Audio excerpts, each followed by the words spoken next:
second, let me write the questions. I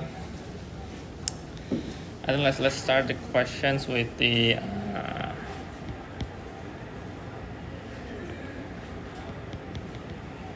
let me zoom in.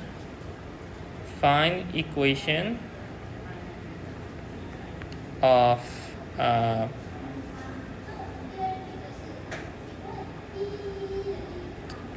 tangent line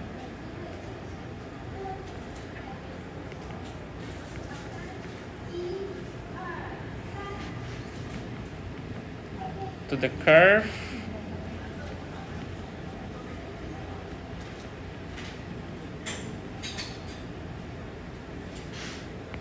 at point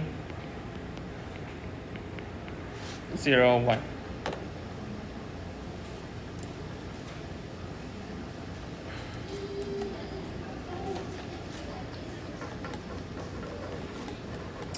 And then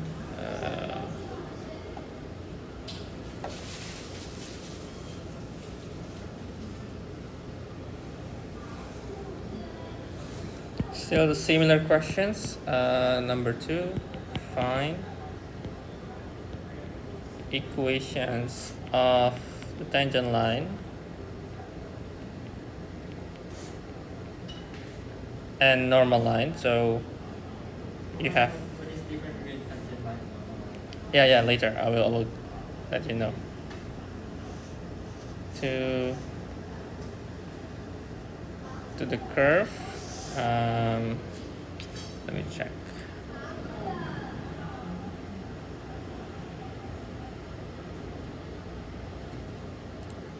Okay, y equal 2 plus x e with power of negative x at point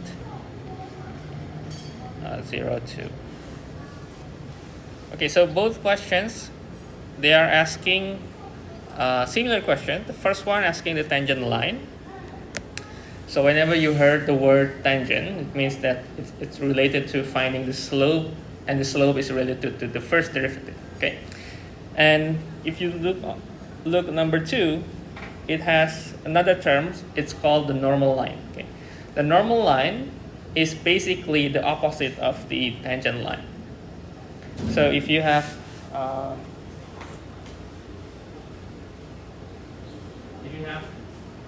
let's say this is a line, when you have something like this, I think in physics you also learn about the end, right? The normal. So we call also this is the normal line. So if this is the tangent, then this is the normal line. And we can simply write down the normal and the tangent as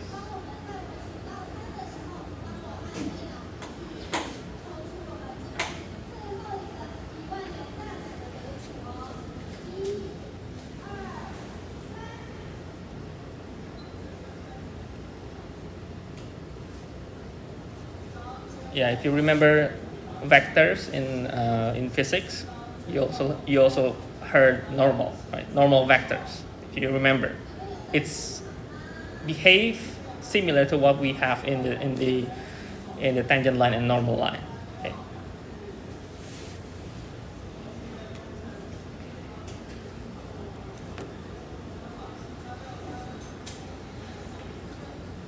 Okay, let me just give you a couple minutes, maybe 5 to 7 minutes to try these 2 questions. Maybe try the first one, okay,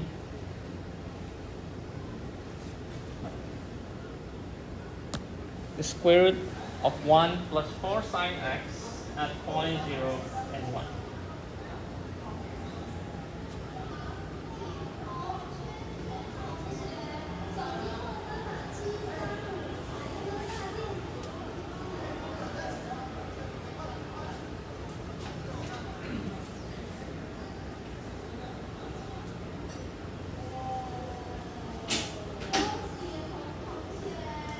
Also to know the estimate time you need for each question.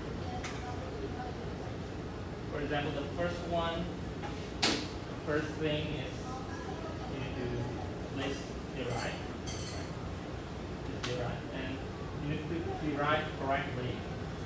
Use all the techniques you know, use all the methods you know.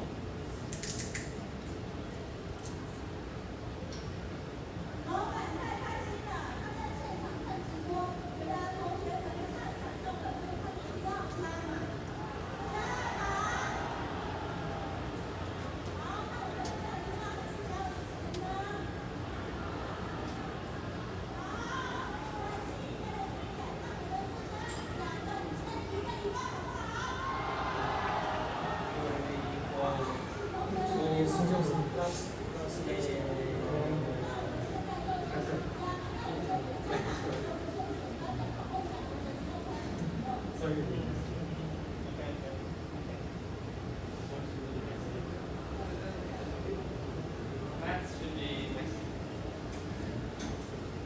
That should be understandable. Messy is okay, that should be understandable. It is okay.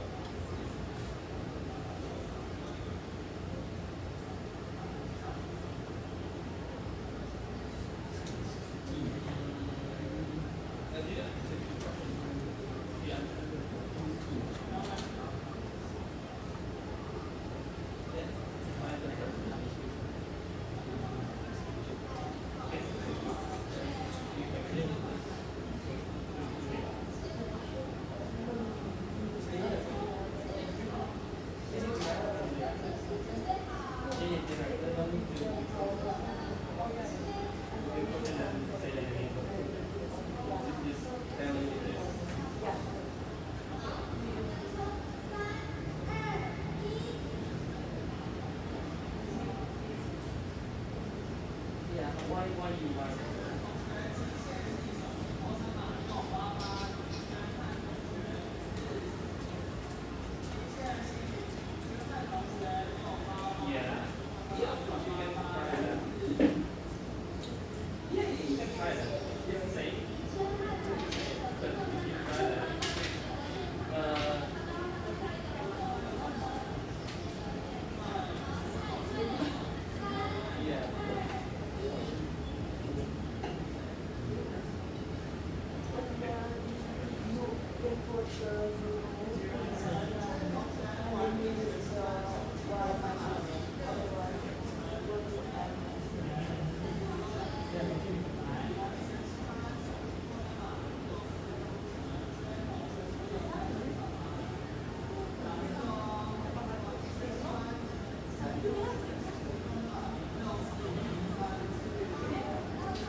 So first thing first, okay, for derivative, like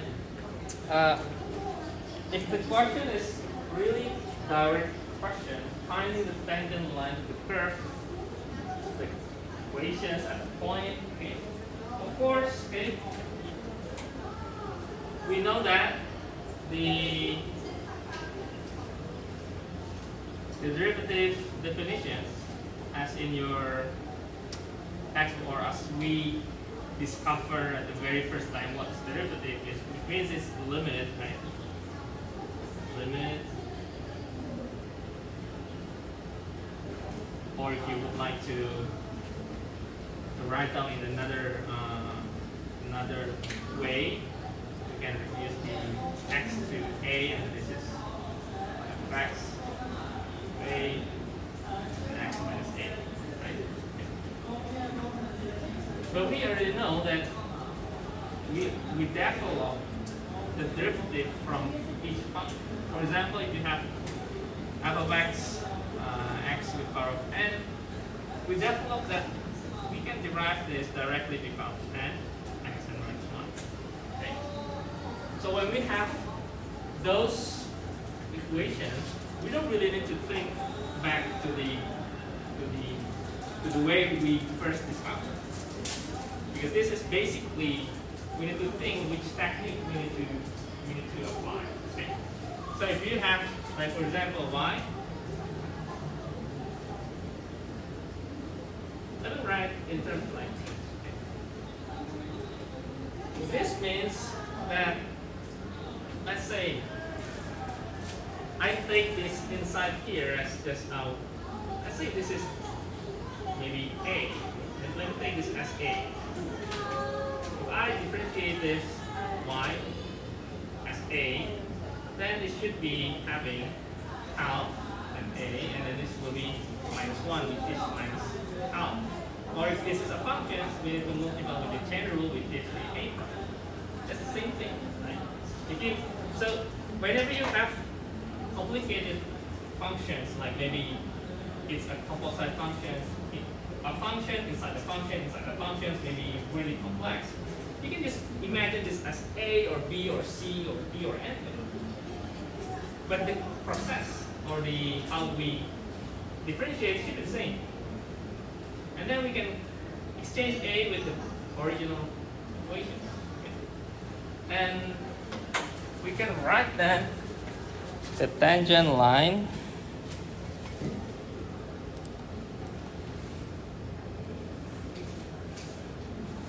so we can write here that our first derivative is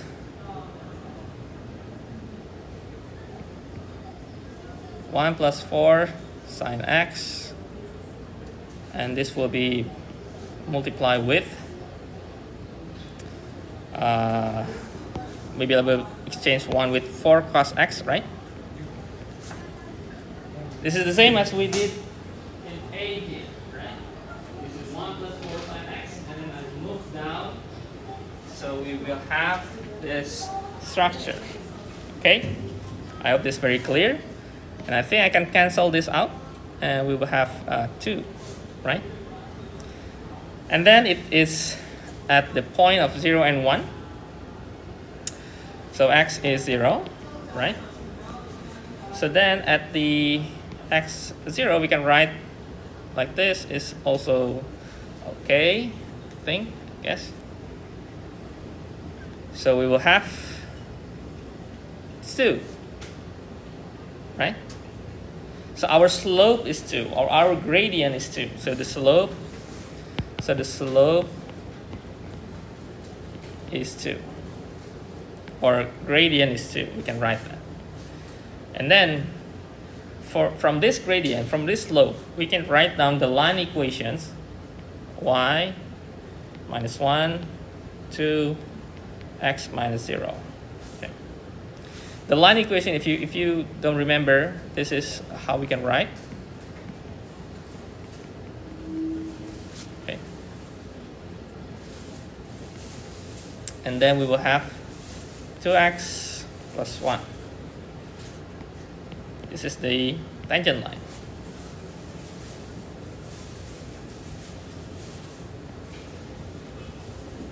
Okay? So probably, you need to be more familiarized with some of the functions. So I think it's also better to get used to, if you have square root of x like this, you need to get familiarized with this. Okay, this is always true. Okay. But sometimes, of course, we sometimes forget, or maybe not really remembering how we can get this. We can always remember this as in terms of this, and then we can just use the power rule, the useful power rule. Okay, but for simplification and the process in advance, I think better to familiarize with this.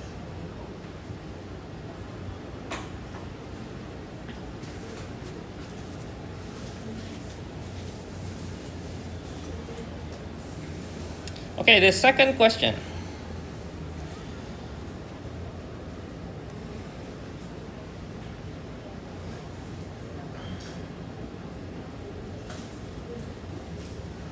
The second question, we have y equal 2 plus x and then e with power of negative x.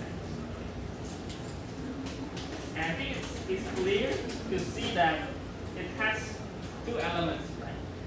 2 plus x, and we can say that this is one function. And the other function is e with power of negative.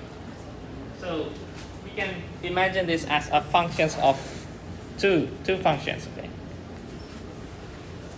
So of course, we are going to have a product rule. Okay?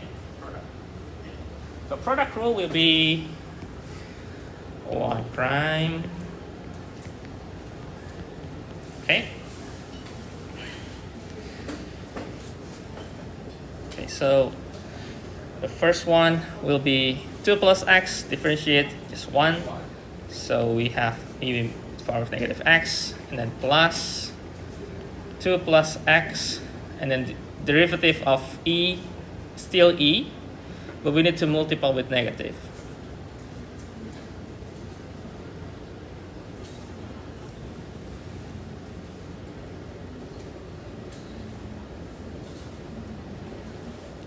So we need to multiply, let me write, this is negative x, e with power of negative x.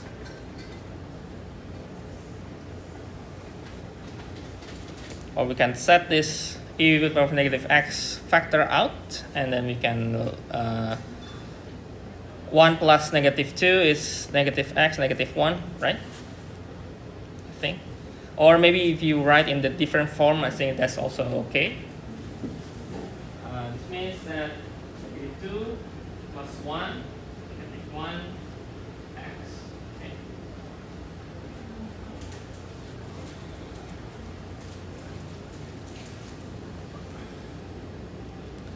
And then the question's asking at the 0, 2, right? At 0, 2, meaning at the x equals 0, or at x equals 0, then y prime will be e with power of 0, or it's just 1. Okay. E with power of 0 is 1, and then 0, and then it's negative 1, right? So first, the tangent line will be y minus 2, negative 1. This is x minus 0. Let me just write that. And then this will be negative x plus 2. So this is the tangent line. The normal line, as I mentioned, normal line. So if m is negative 1, then the normal line should be 1. The normal line has a slope of 1. So we will have y, negative 2, 1, x minus 0. So y, x plus 2. And this will be the normal line.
Okay, let me move on to another questions. But let me just start with the if the functions is, maybe start with x with power of 1 over x. Find the f prime x.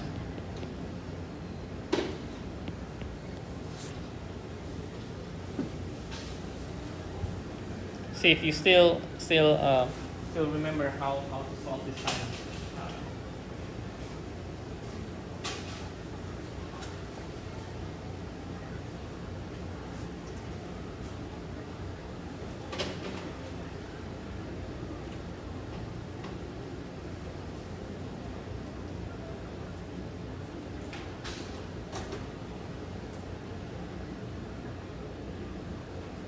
From a simple power rule, and then some chain rule, and then we have this. Functions, and this is also considered a function. Functions.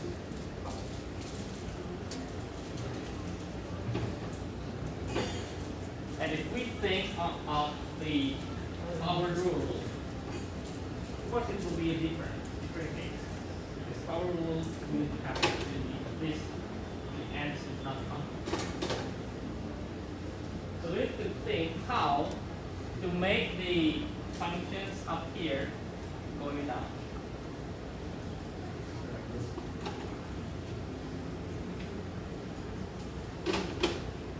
Yes, not quite true. Almost.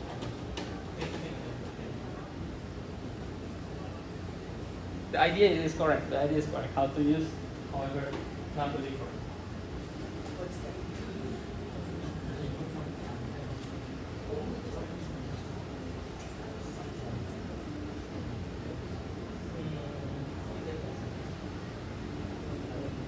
Oh, different. B is a base.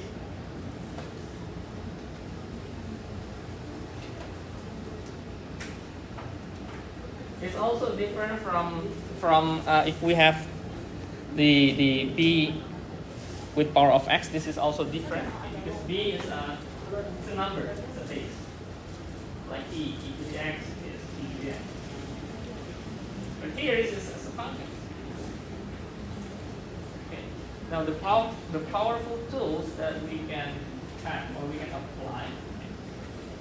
Let me write this f of x as y to simplify and to help us compute. So let me write the y as x with power of -1 over x. The tools is we call the logarithm. Okay, so let me put here. So take ln or natural logarithm both sides. Now, when you are doing this, then we have this 1 over x. And in terms of logarithm, we can move the 1 over x to the front. Okay? And this is okay because both sides we are adding the log. That's okay. That's fine. In mathematics, it's okay. And then we can write, let me write ln y, and then 1 over x. And then ln x. Okay, now what we are doing now, we are going to have implicit differentiation. So we are take derivatives both sides. Okay. So ln derivative from ln is 1 over. Okay. So ln y is 1 over y, but don't forget dy over dx because it's implicit. Okay. For this one, we can take the quotient rule or we take the product rule as 1 over x and ln x. That will be okay. They will be okay.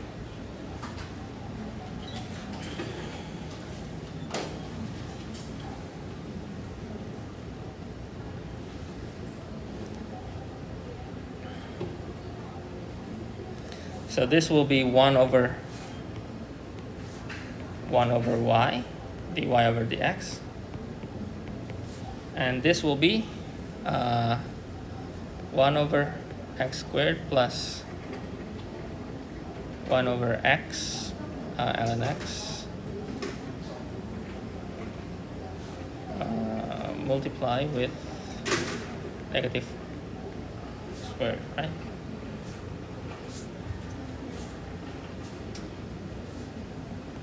So we will have x squared minus ln x, 1 minus ln x, and this will be dy over dx, and let y goes over right here, but this y is x with power of 1 over x.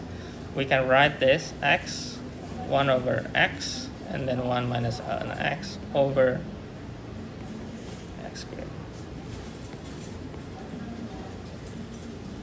Okay. If you find different forms, I think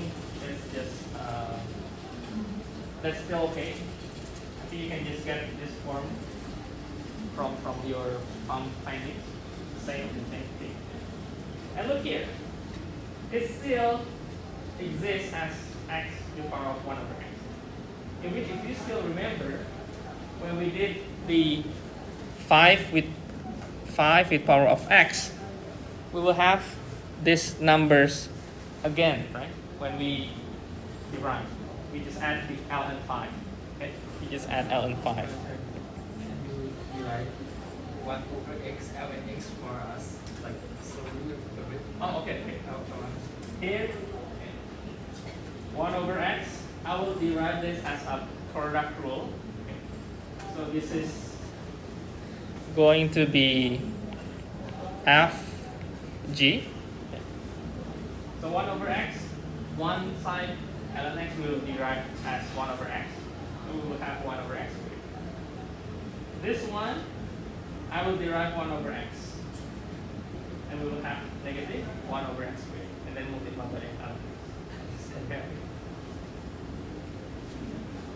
Or actually, you can also think this as ln x over x. This is also true. It depends on you. Okay, depends on you which one you prefer. This is also true. This is 1 over x, x minus ln x. Same, right? Choose quotient rule, the answer will be still this. You choose product rule, it's still the same. It depends on you. But sometimes, if you can choose between two, product rule seems safer. Why? Because in the quotient rule, you have the negative one. If you mix up this, then it should be wrong. It will go to a wrong answer. Right? But product rule, whenever you mix up, it's still plus, it's the same. Okay.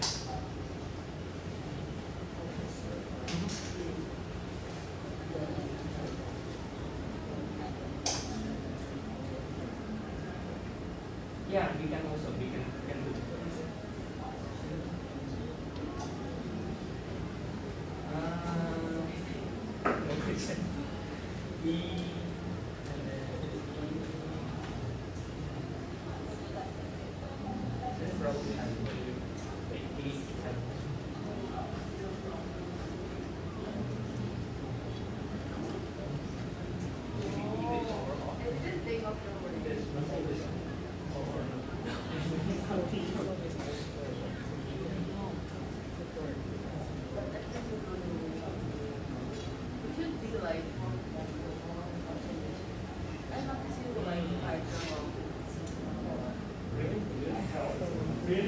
No.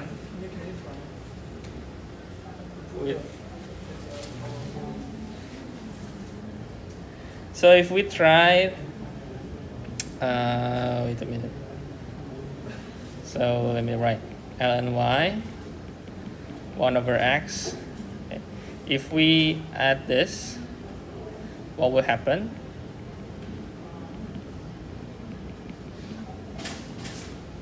I think we still can try this one.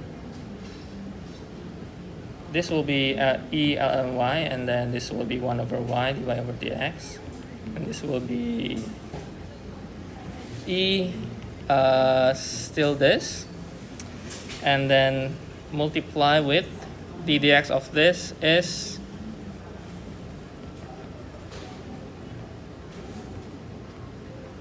one minus ln x. Is that correct? 1 over x ln x. Wait. Am I doing right? Let me just checking.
I don't think it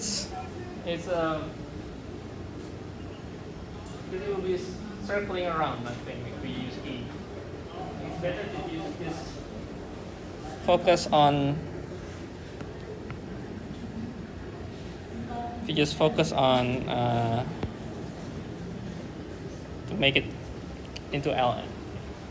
So again, whenever you find any functions and it has another power to another function, one way you can deal with it is try using the log and then try using the implicit. So you can have a better results.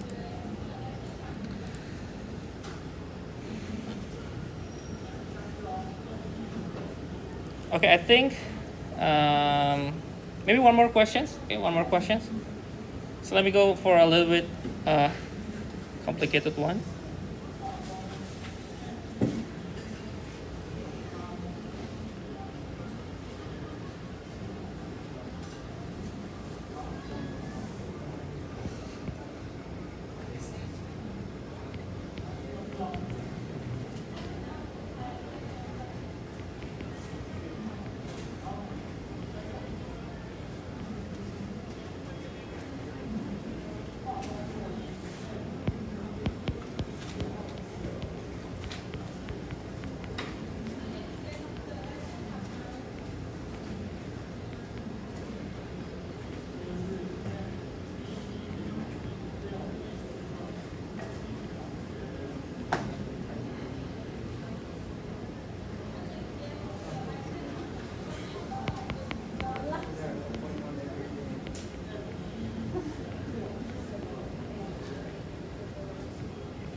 So I think this is also one of the questions in your textbook.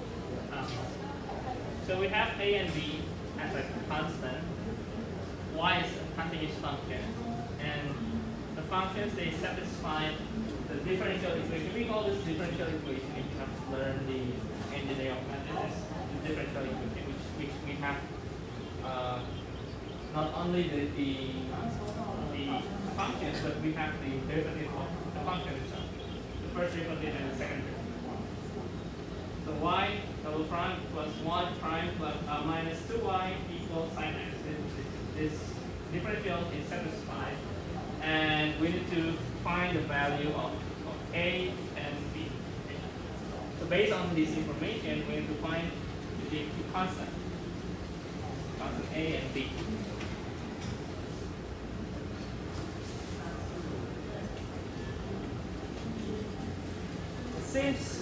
seems complicated, but actually when you try to deal with the first derivative, second derivative, and look on the equation, you'll see and notice that it's actually doable.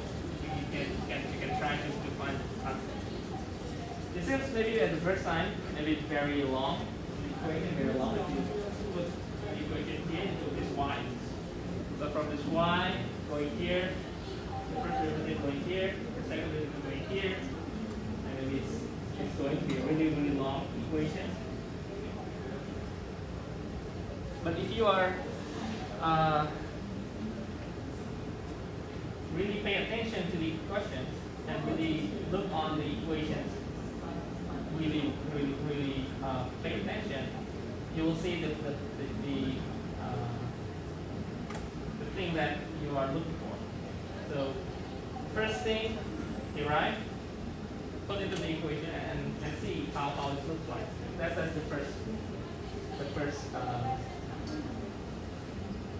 thing that you need to apply.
Constant.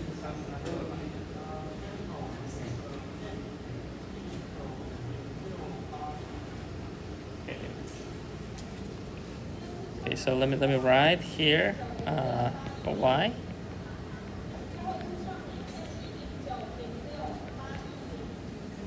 Okay, let's start to derive.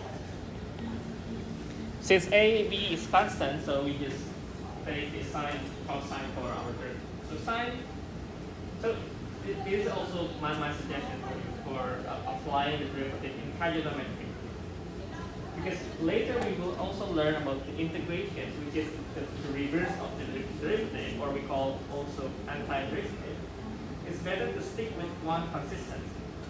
First, my suggestion is to stick that every time you derive sine, it will be positive cosine. Okay? Derive cosine, it will be negative sine. Keep this in mind, and when you deal with the integrations, you will know how to integrate, because sometimes students may mix up negative and positive. But stick with the sign is positive cosine. Cosine will become negative sine, and that's I think my suggestion. So we will have a cos x minus b sine x, and for the second derivative, we will have negative a sine x and then negative b cos x. And then we put all the informations into the equations plus, let me use bracket. Another important thing, to avoid negative and positive, sometimes you will have some mistake there. Use bracket so that your writing will be more clear. I mean clear for you. Sometimes if you make some mistake here, you will get some miscalculations. Okay? So minus 2, and then let me just put this to help. So this is y double prime, y prime, and then y. Okay, and then this should be equal with sine x. And what we are going to do? What is the next step till we get this?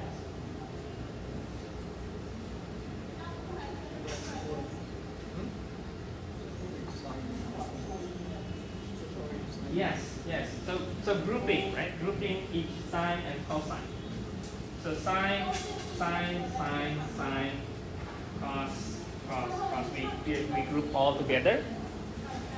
So maybe we can write down. Let me just write all this sine together. B sine x minus 2a sine x. Okay, and minus b cos x. And then plus a cos x, and then minus 2 b cos x, and this should be equal to sine x. So sine x is basically a negative a, negative 2a, this negative 3a, okay, negative 3a, so negative 3a, negative b, plus cos x. Cos x is minus b, minus 2b becomes minus 3b, and then plus a.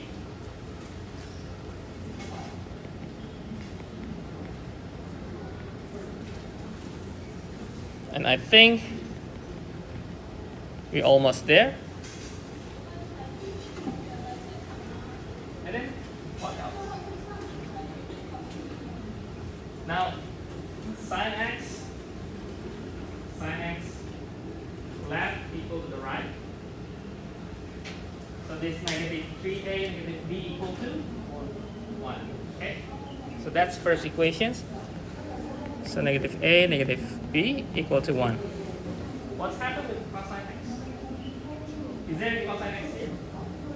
No. So negative 3b plus a is equal to 0. Okay?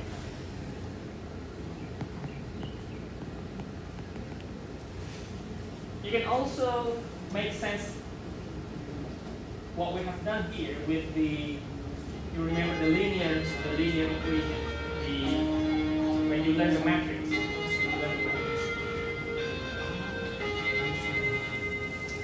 Solve this. Okay, solve this, and we get that a is negative 3 over 10, b is negative 1 over 10. Okay.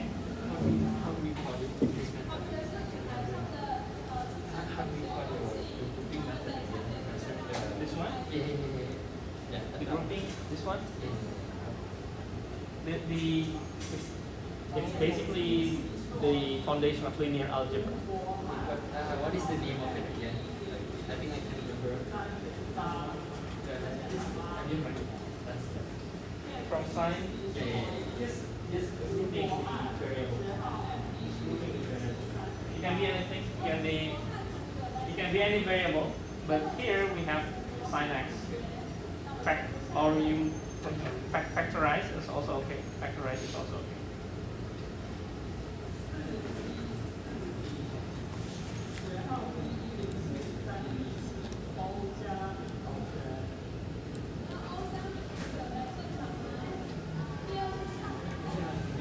Yes.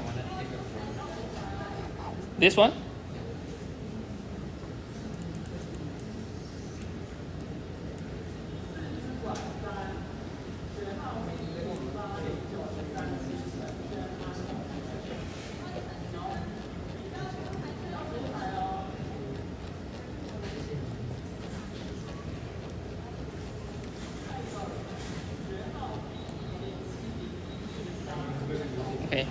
Do you want to have a break or just go through?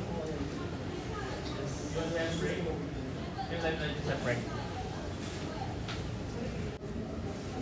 Okay, first is Rawls theorem, the base foundations to the mean value theorem. Okay, and we also learn on the mean value theorem.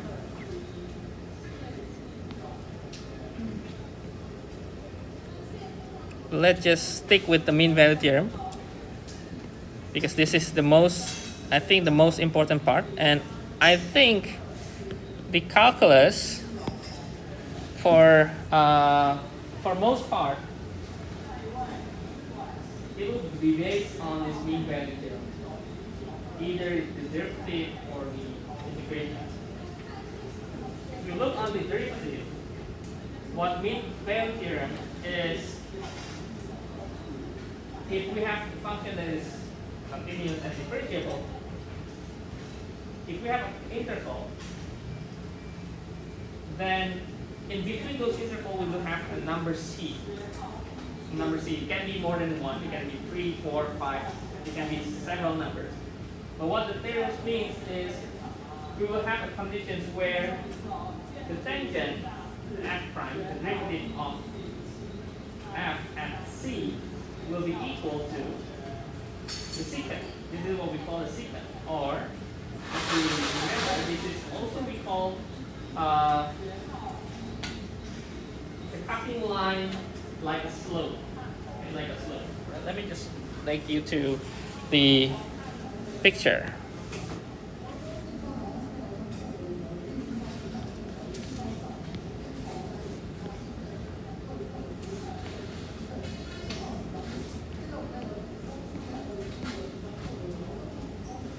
Okay, if you look on these two curves,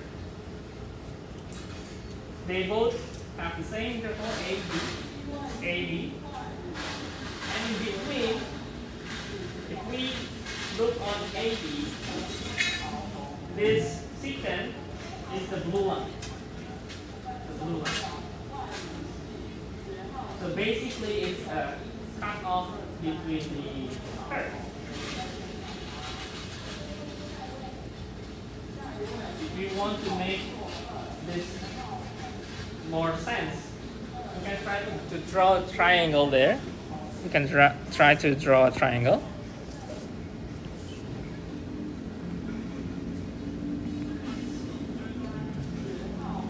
Which this is the B minus A, and this is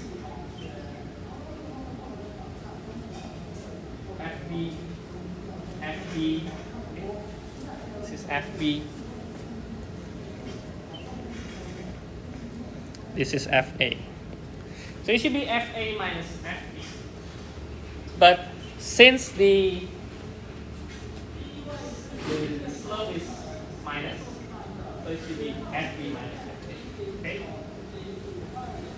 So it should be this. Okay. Okay, if you're confused on this one, maybe just take the positive one to make sure that you understand. Okay, so if we look here, we take the graph, and you can draw also random graph, okay, any curve, and take the first point to the end point, and that will be your secant. Which means this is FB minus FA, triangle here, and then B minus A. Okay. Now that will be equal, so the slope will be equal to the slope, right? But we say this is our tangent because it's on this point. Okay. So what it means is the tangent, okay, the tangent, this is tangent, and this is secant. And as a consequence, we will have this FB minus F of A, F from C, B minus A. Okay. And remember, as we mentioned, I think I also mentioned that if you remember the linearization that we have,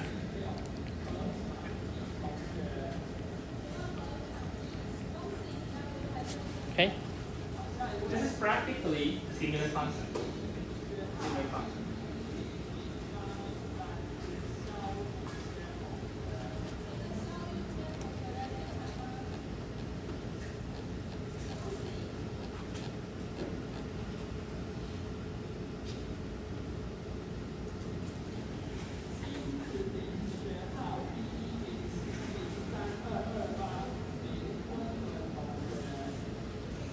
Okay, and how we can deal with this theorem? How we can deal with this theorem? Let me show you some example.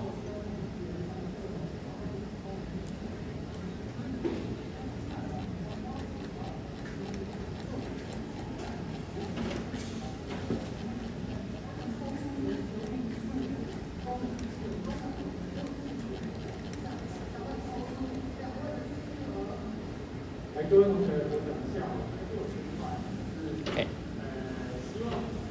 Let me write in the new page. Okay, in the new page. Okay, so if f of b minus f of a is equal f prime c, b minus a, we can rewrite this as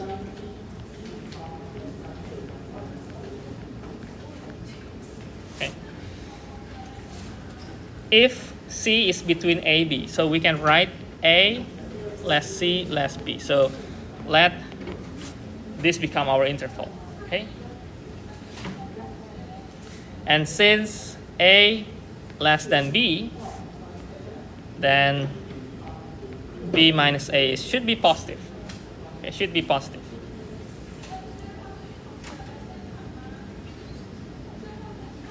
Okay. Now from this equation and this statement, okay, we will see that b minus a is always positive. Okay, b minus a is always positive. Okay. Now let me write. Let me write again here: f of b, f of a plus f prime c, and b minus a.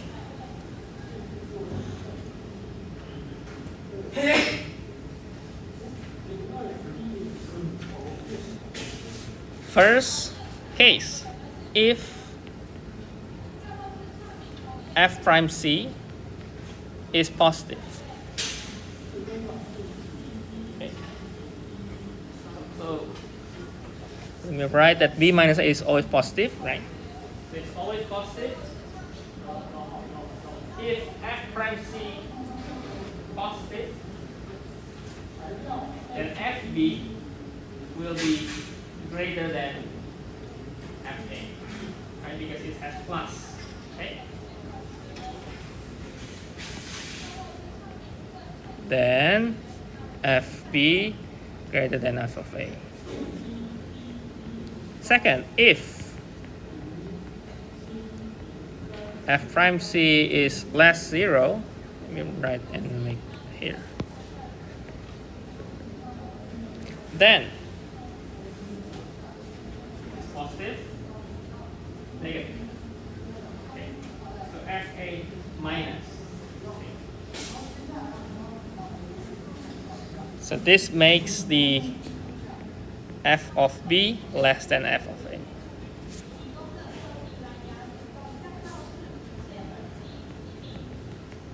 If f prime c equals 0, then what will happen? F of b will be equal to f of a. Okay. Now this is the concept on chapter 4. We say that if we have f prime c greater than 0, which means the slope is positive, which means it's increasing. So the function increasing.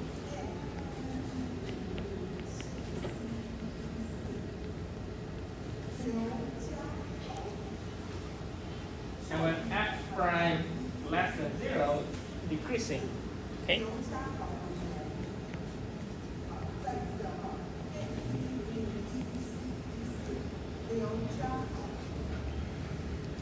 And when f prime equals 0, we say it's stationary or it's just a horizontal tangent. or critical point, or turning point, we call it, but let me say stationary in terms of the movement. So we will have,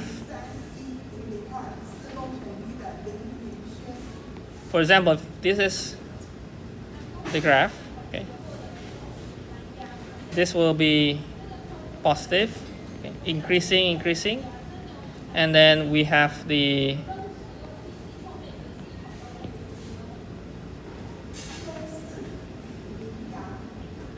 horizontal tangent, and you will see that the slope is also changing.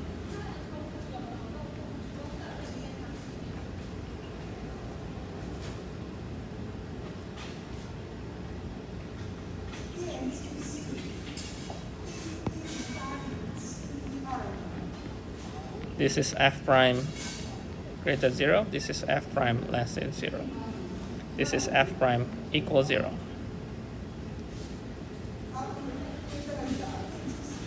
When we have this, f prime 0 greater, f prime positive, 0 negative, we call this maximum or local maximum. Okay.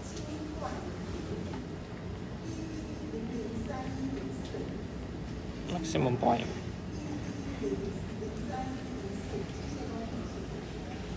And similarly, when we have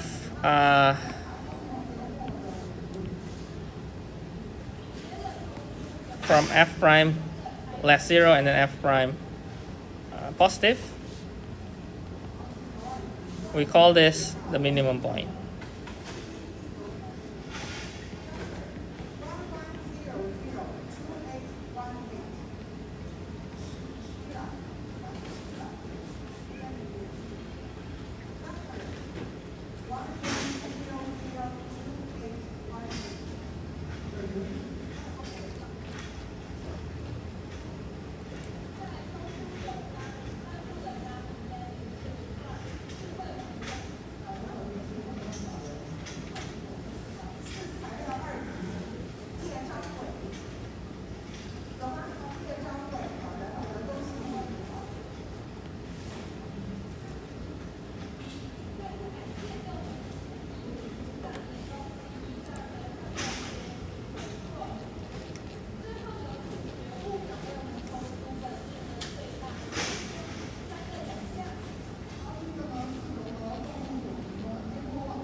Okay. Now, let me.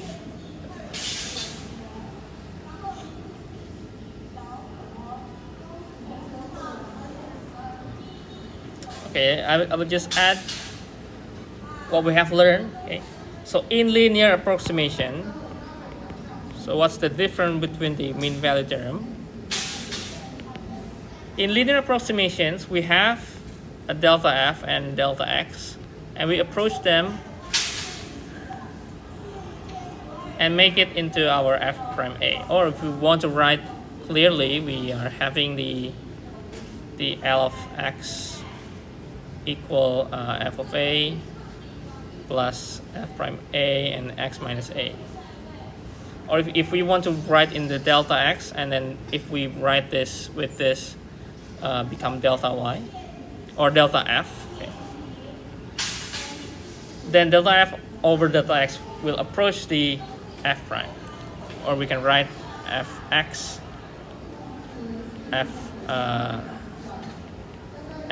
plus f prime a x minus a. So what we did is we have these formulations.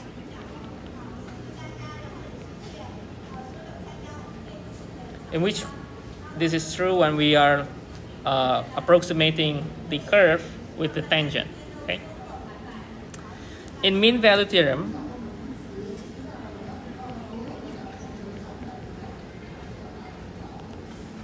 our differences, our delta f delta x is equal with the f prime at C. Okay. So the difference is on when we learn the approximation, we are approaching, so it's not really the exact solution. But when we are dealing with the mean value theorem, it's exactly the same. Exactly the same. However, these two concepts are pretty similar, and they are actually, in a sense, you need to understand what we did on these approximations is we are having a curve, okay, and we are having the tangent.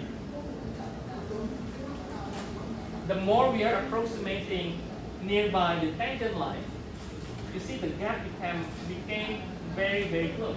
Okay? From here going close here. So that's when we have more accurate or higher accuracy, right? But when we deal with the mean value theorem, we are still dealing with the tangent, but what we are doing is we are equaling the tangent and the secant probably here.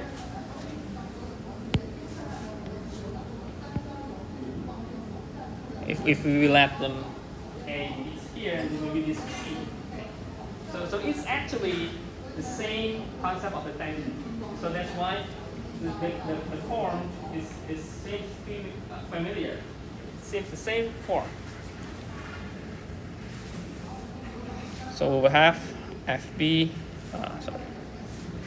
FB minus f of A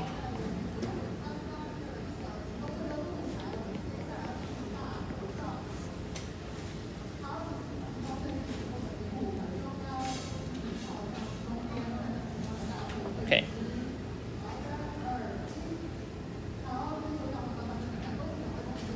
And through this mean value theorem, we can also prove some statement in math. Okay, we can prove some statement.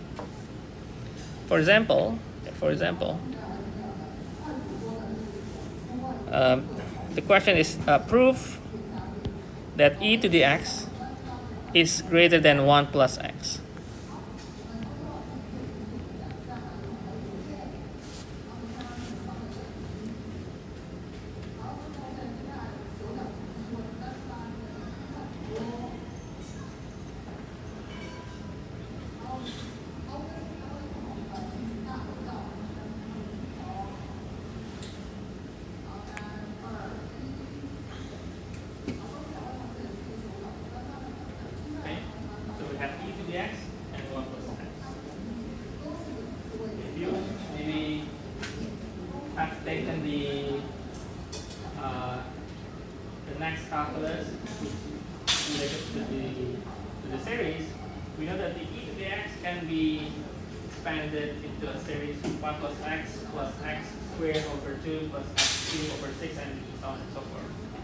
But we are not going to use that series for proving the statement. We are going to use the mean value theorem to prove the statement. How we are going to use? We are going to make out a function out of this inequality. Okay, so assume or let the functions become e to the x minus 1 plus x.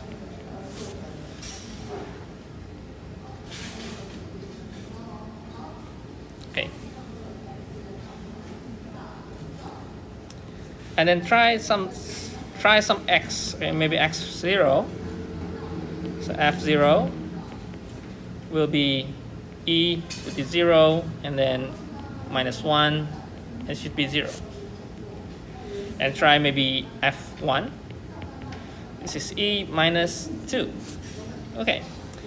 And then if we remember, the statement of the mean value term will be stated as fb, f of a plus f prime c, and then b minus a.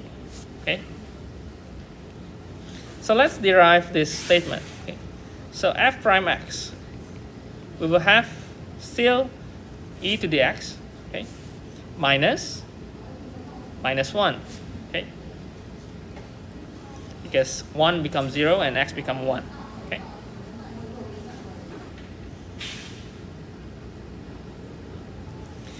When we see the statement, okay, remember that we did before that this b minus a always positive, and we are only considering the f prime. So let's look at f prime. When we try some x, what will happen? Is it always positive or can it be negative? Can it be negative? Can it be negative?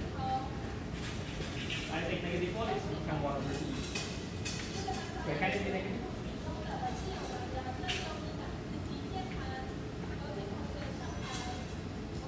Maybe 0, 0. Okay.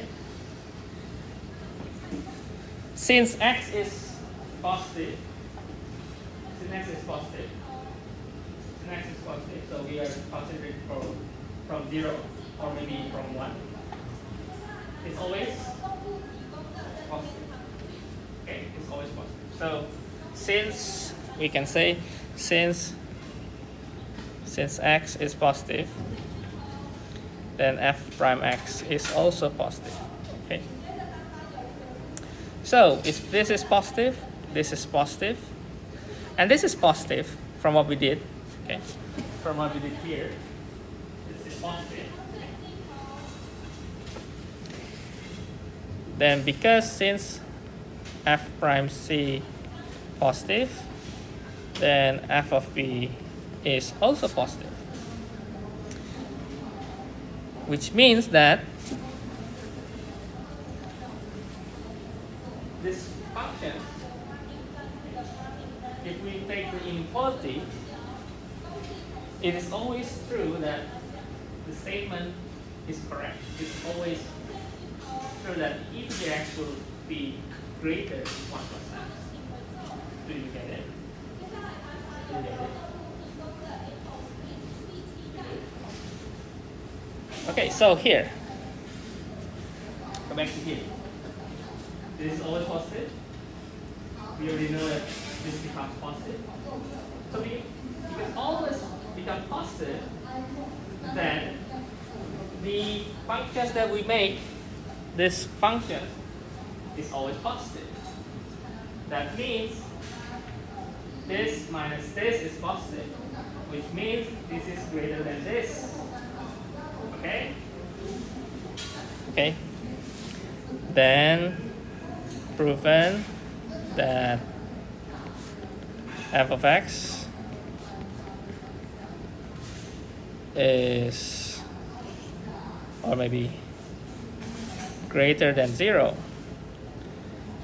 which prove the statement e to the x is always greater than 1 plus x. If you want to know what is e to the x can be described as 1 plus x squared plus x cubed plus x4, and it won't be finished.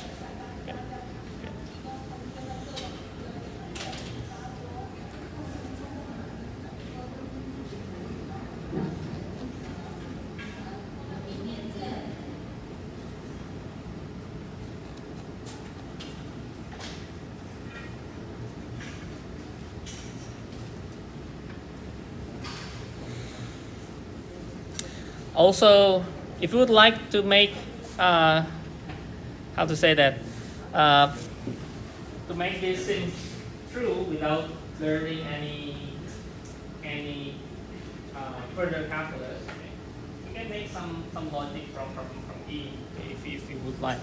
If you have y equal e to the x, dy over dx is e to the x, right? Okay. So it means that the function will be equal to its derivative.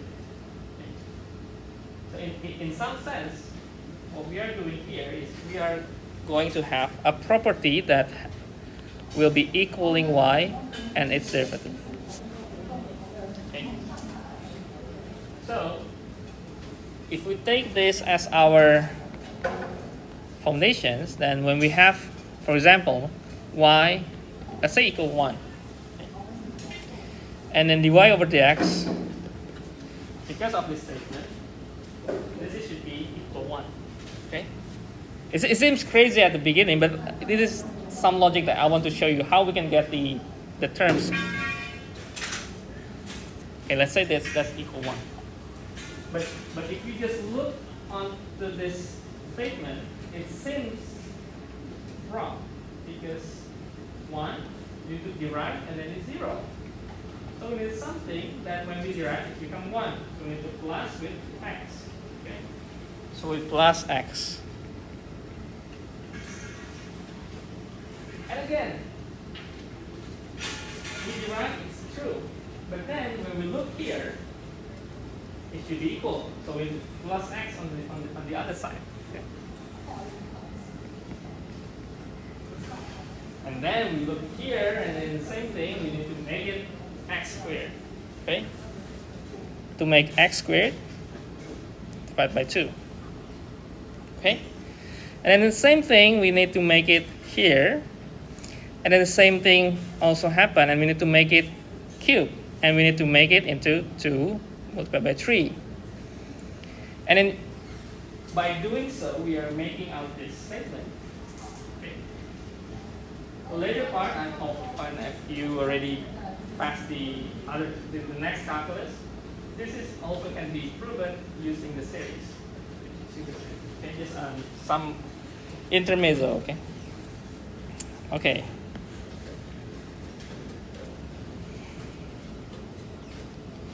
Okay, so that's the mean value theorem. Okay, the mean value theorem. So from the mean value theorem, we will have, or we will know when the function will be increasing, decreasing, and when it's equal to 0. Okay. So actually now we are on a 4.3. Okay. So it is really fast. Okay. Because I think some part of the chapter 4, I will just make sure that I explain the essential things, because chapter 4, the essential is you need to have, you need to figure out how to sketch a graph using a calculus. That's the main point of chapter 4. So to sketch a graph, what you need is you need to know when the graph is increasing, decreasing, and stationary. And from those increasing, decreasing, you will see the change in slope. And the change in slope we will learn on the second derivative. Okay? So that's the essential thing. So first, 4.3. This is start with the increasing or decreasing.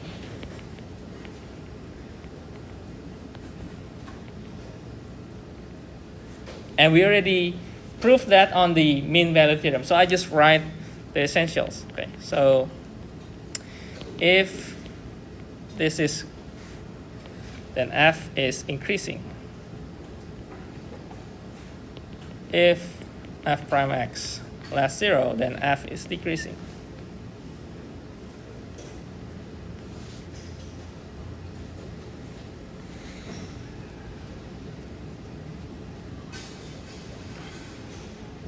And then we know that we have the first derivative test.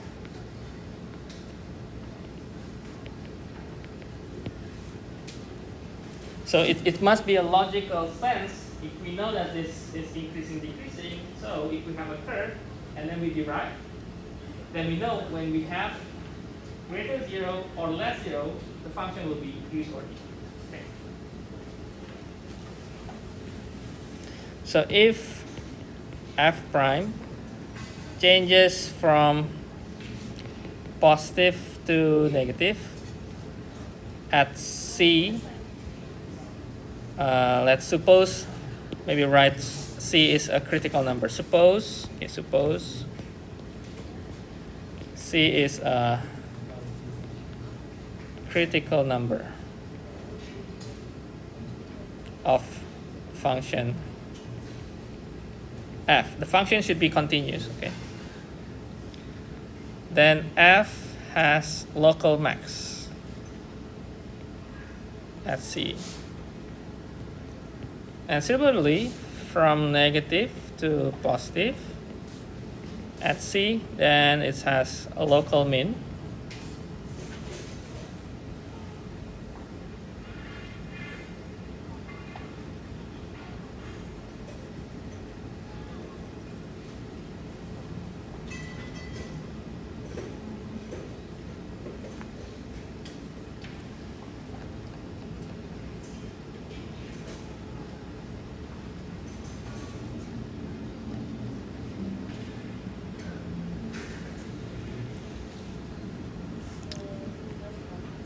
If f prime is positive to the left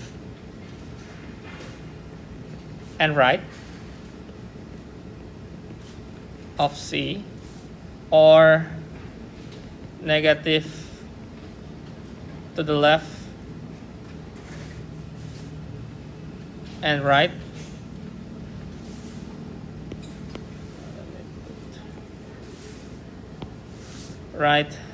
of C, then f has no local max, or mean. If you difficult to comprehend the words, it means that if you have this or this, then this will be max, this will be mean. So this is positive and negative. This is negative and then positive. And the one last point is if this is going there, or maybe it's still positive to the left and then still positive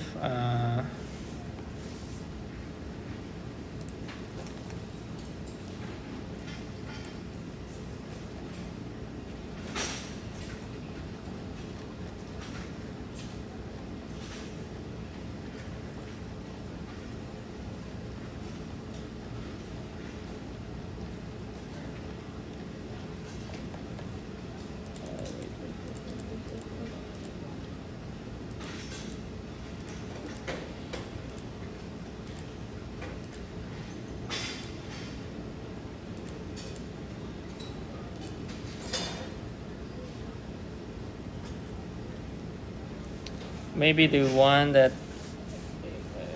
maybe like this, or maybe like this.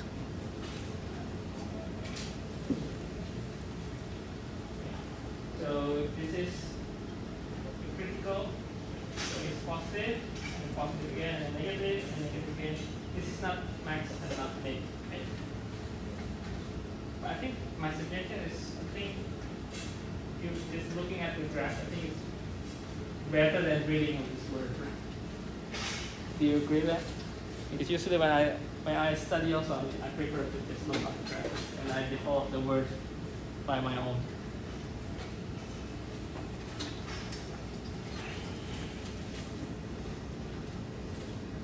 Okay.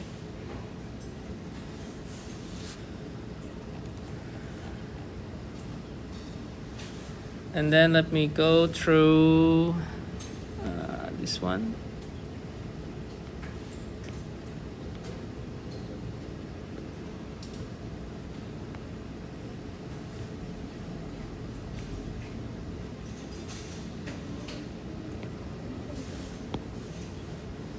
Okay, now after increasing and decreasing, the other part will be, if we know this is going to increase, and this is also going to increase. But there's a difference, right? There's a difference. One is like this, one is this. Yeah, of course you see from the shape is different, but let's observe in more detail. Okay, for example, if this point A, maybe let's start from before point A. Maybe it's going to have the slope is 0. It seems the slope is increasing. It's plus. Okay. But here, the slope is increasing, but not negative. Still positive, but it's decreasing. Okay, it's negative. It's after t will be 0. Okay. So maybe this is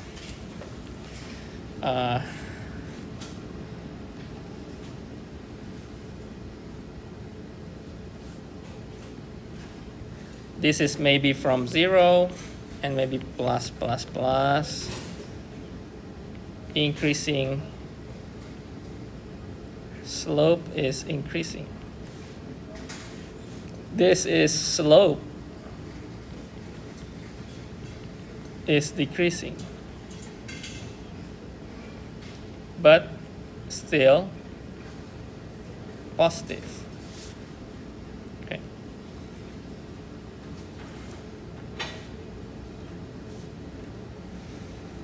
Okay. Now the definitions. Okay. The first one is called the concave upward. This is concave downward. Okay. Some other textbook, or maybe if you learn, maybe if you're in your country, sometimes you call it concave convex. But to make it more sense in our course, okay, let's say concave upward because it's U. Let's say it's like U. Okay, it's upward. I think it's also easy to remember, right? Upward and then downward. Okay. Now the idea behind upward and downward is from if the graph f lies above all of its tangent on some interval, let's say interval I, then this is called concave upward. If the graph f lies below all of its tangent on interval, then it's concave downward.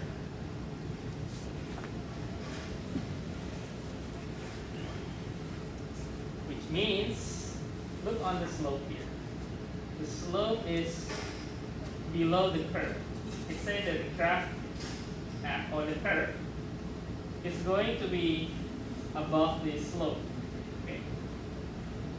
Now, if you look here, the graph is below the slope. That's how we can distinguish. But if you prefer using visuals, then you can stay in visuals, in graph. Because mathematics not only the equations or functions, but we also consider in terms of the picture or the graph itself. Okay. I think I will just stop until here. Is that okay? And then I've prepared some tests for you in our Moodle. So there are tests, homework from your TA, also from me. I just want to check whether you have good preparation or not. So when you open the Moodle, you will see in the week, this week, you will see there are two attachments or two links. My link is when you click those, you will be going to a platform, like a test platform online. So when you click, you need to prepare at least 40 to 60 minutes. That's my estimation. You will get around 15 questions. And 15 questions will be from chapter 3. Okay, so it will be varied, different questions. Some has multiple choice, some has just fill in the blank. Each question has time limit. For some short questions, probably seconds, like 30 to 1 minute. For that short question, just a statement and then it's true or false. But for some multiple choice or even longer questions, the maximum time is 15 minutes, but some of them maybe 5 to 10 minutes. When you click and you get the questions, you will see the timer on the top of the screen, it will be running. When it's empty, then your time is up. So before the time is up, you need to answer. Please answer. And I don't really need to get, so you don't really need to write in the paper. So just focus on this online. That's I suggest for this exercise, and maybe just additional point for homework. Okay, and because the links is just this week, actually I'm opening the platform until Monday. So if you want to take on later on, that's still okay. But make sure before 6 p.m. Okay? 6 p.m. Monday, before 6 p.m. Monday, you take the test. Okay. I think that's all for today. So.